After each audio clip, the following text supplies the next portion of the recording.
Hello and welcome to Crypto Coders. This is our C++ tutorial series, and in this video we will learn about if statement.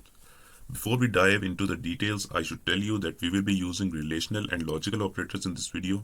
So if you're not aware of that concept, check out my previous video. You can find the link to that video in the video description below. So our if condition. If statement in C++ is a conditional statement that executes a block of code if a specified condition is true. It allows there to be more than one flow of control. If I were to show you through a flow chart diagram, it will go something like this. It will check the condition, that is a specified condition that you will write. If the condition is true, execute the code which is inside the brackets of the if condition. It will only execute it if the condition is true. But if the condition is false, you can also write an else statement, the alternate block of code that you want to execute if the condition is false. So let's get back and I'll write the basic structure. The syntax of if statement, you write if and small brackets, and after that you write some curly brackets. In the small brackets you write the specified condition that you want to check. For example, if I declare a variable in num and give it a value of 5, and in this condition we want to check if the number is greater than or smaller than 10, for example. Num is less than 10. If the condition is true, if the number is less than 10, you can display the message cout the number is less than 10.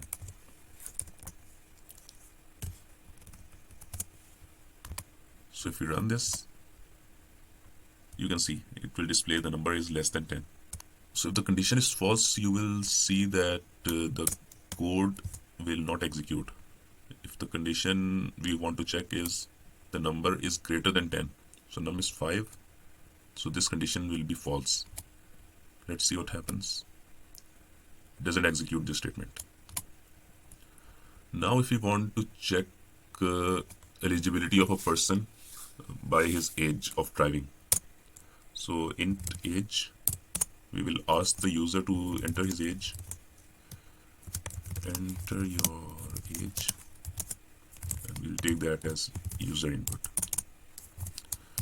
If age is greater than or equal to 18, the person will be eligible to drive. Cout you are eligible to drive. So let's run this. 18 or greater. So if we enter 18, you will see the person is eligible to drive. But now if you enter greater than 18, you are also eligible to drive. But anything less than 18, for example 15, it doesn't display the statement.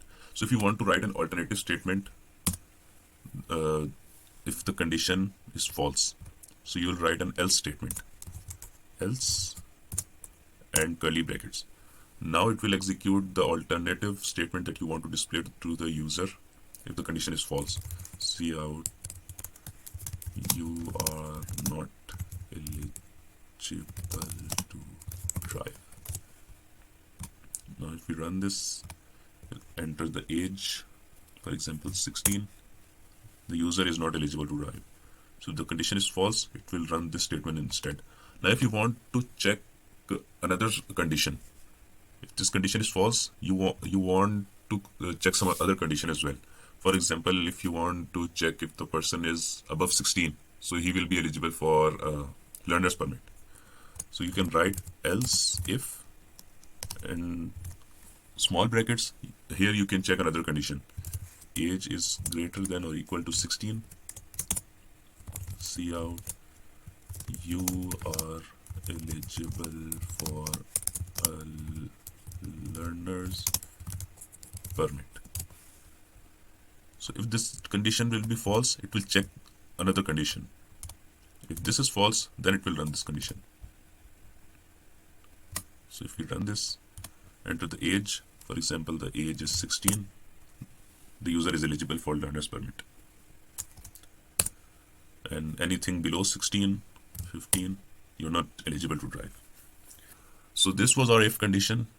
You have learned about if, else if, and else statement. You can add multiple else if statements to check multiple conditions as well. So I will also be giving some practice questions which you can find in the community tab of the channel. If you go to the channel and go in this community tab, you can see some of the posts that I have made. I will also be adding some other questions here. These will be the questions. You write the C++ code to check the username and password. Ask the username and password from the user. And these are the username and passwords which you will be checking. You have to specifically write the codes for these usernames and passwords. And if the condition is true, you will display the message of logged in. Otherwise, the login will be failed. And the next question will be to write a program to check whether the entered number is even or odd. So this was it for this video. If you liked the video, kindly hit the like button and subscribe to my channel. See you in the next video. Bye bye.